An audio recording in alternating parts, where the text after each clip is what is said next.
Beep beep. What is up, ninjas? My name is Sam World, and I recently got a request from one of you guys for some Tales of Us Synths. Now, while I was doing this, I started realizing how they were keeping their synths interesting, and I thought, you know what? That would be a more interesting video than doing just a basic sound design for one of their tracks. Now, I will get to that as well, guys, but if you guys have any requests, you can leave them down in the comments below. I do like to go through them to see if they would make good fits for videos that I could put on my channel, and hopefully at the same time, I'm helping a good amount of people. Now, keeping synths interesting is something that people always have questions on, and it's honestly going to be something where I sometimes get a little bit foggy on. So seeing how other artists do this, it's always a good way, good practice to just kind of get ideas on how you can execute it yourself as well. So in today's video, I'm going to show you how Tales of Us did it for this remix they did for one of Moby's tracks. As always, guys, if you want to support the channel, make sure to head over to evilsounds.com where you can find a lot of my sound design work. Exploration is probably going to be the closest sound bank I have, which is going to target the Tales of Us sound, a little bit of that minimal progressive house, lane 8 kind of stuff. I'll make sure to do volume 2 someday in the future, but for now, let's get started with this tutorial. All right, and let's talk about the synth patch that Tales of Us and Anima use on the Moby track, which I think it's called My Only Love for Us or something of those sorts. Now, most of Tales of Us sounds are going to be very analog based, so whenever I work inside of Serum, I do tend to go more for the analog wave tables, the Juno 1 9 o'clock wave table position. From there, I try my best to keep this one voice and detune manually. But I felt that a bit of unison was needed to achieve the sound that they have in the track. Okay, so that's going to be just a little snippet. Hopefully I don't get copyrighted.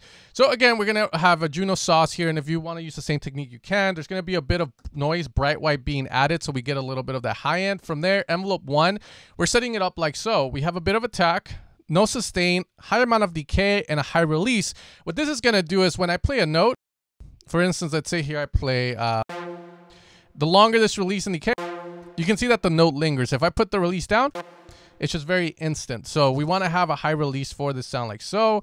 So that way each time it plays. For MG Low 24 filter here, the reason we go with that is just to get more of a warmer sound. As you're going to notice when I go higher, lower in the number, it starts to sound a lot brighter. And the reason for that is, as you can see, when we change between the different DV slopes on the filter, you're going to see that essentially the cut is a little bit less strict with lower ones, which usually you want to do that for sounds where you kind of want to filter them, but you still want a bit of higher frequencies. And MD Low 24 is going to be a more hardcore, like straight up cut. It's not as abrupt as, let's say, a brick wall cut, which you can do inside of Ableton, but it's just there for that. Okay. From there, we're just going to route envelope 1 to so, and you can open it up as much as you want. Okay, from there, effects, a bit of distortion. The reason we add distortion is because when you hear the sound itself,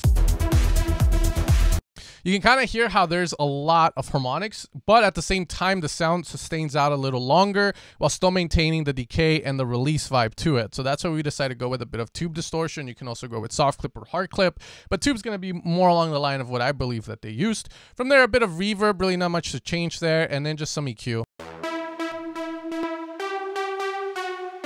All right, guys, now with the sound done, what I'm going to do is I'm going to lower down the cutoff, and I'm going to lower down the release to around these values here, because now what we're going to do is we're going to be applying a velocity modulation. And what this is going to do is, now that we have this, the velocities below in Ableton and the MIDI information are going to matter a lot. Okay, because then it's going to open up the filter for us while at the same time messing with other features. Now, this is a super clutch technique to have, and as basic as it might seem, it's something that we tend to overlook a lot of the times. You can develop something very similar. That's what we're going to do here with a mod wheel as well. If you want, or you're the type of guy that wants to record yourself moving that mod wheel up and down with the MIDI controller. However, for this tutorial, we're going to keep it with the velocity. And again, both give very similar results. Okay, so what we're going to do is put this velocity to the cutoff. So the higher velocity we have, the more the filter is going to open up.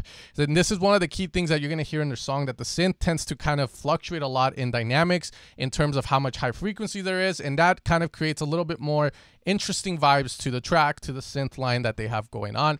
From there, there's also going to be one on the release that we can kind of input. From here, what I'm going to do is I'm just going to grab all of these guys like so and pull them all the way up. So we're going to have that sound like so, filter opened up all the way. And from there, I can start to kind of, you know, strategically place the velocity features in certain ones. For instance, we're going to have a bottom hit note. And the next note here, what Tales of Us decides to do is they'll probably have this guy like so, and this one low. And this is going to make, you can see how it makes the filter just kind of go down, the release a little shorter. Okay. And then from there, we're going to jump into these guys here, which are going to be a little bit more open. So from there, these guys can go a little bit more up, and you can kind of create a bit of velocity changes just to give the synth a little bit more dynamic, a little bit more of a feeling like it's humanized. Okay, so again, that's going to give us it.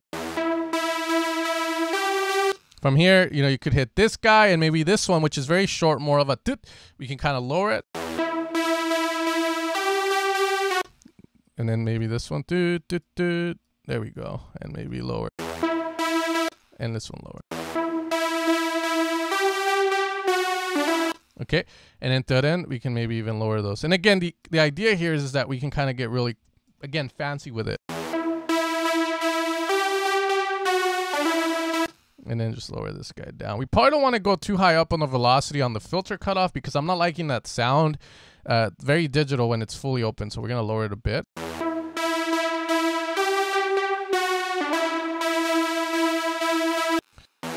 And then these two notes, we can kind of lower them down.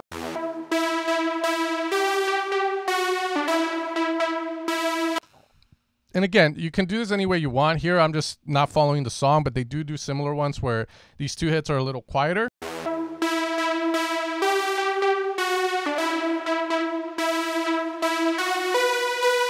And again, there we go. We can kind of create more dramatize this with the velocities. Super cool.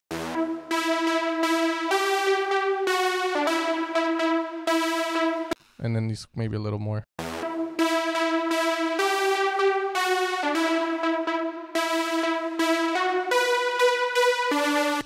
And then maybe lower, and then get this guy to splash out. Maybe even like just have that be more.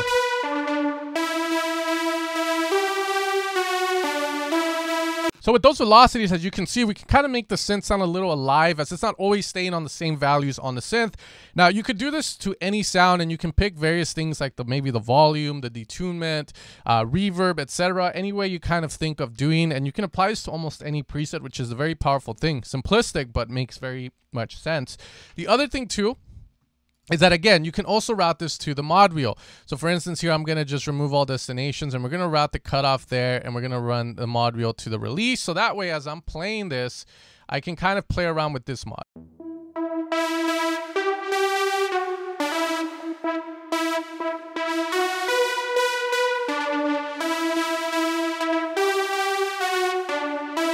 And the cool thing here is if you want to record this in Ableton, just make sure you have the overdub feature on so that when you record this, it's going to grab it for you.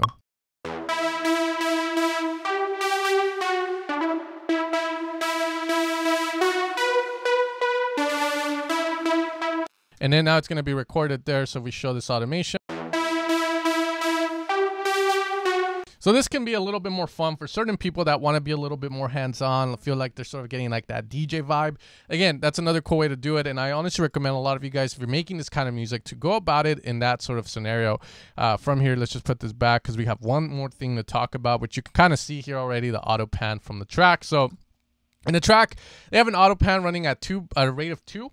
And from there, you can use a sine or a triangle amount 100. So the synth itself is just moving to the right, to the left.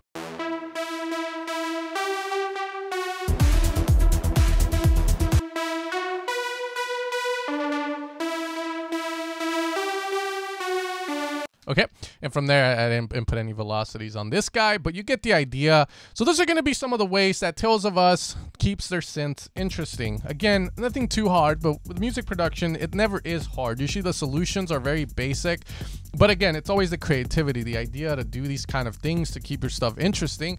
So if we're not the type of creative person like myself, where we're very technical and more sound design based, then seeing what these guys do and dissecting it and learning from them is always a clutch thing to do, because this is something that you can do to anything, an ARP, a lead, a pad, etc., to just, again, make your track sound more interesting, or your synths. As always, guys, if you want to support the channel, make sure to head over to evilsounds.com. If you have any tutorial suggestions, leave them down in the comments. They help a lot in helping me make videos for you guys that are very helpful, that people want to learn. That being said, you guys take care and you guys have a great rest of your day.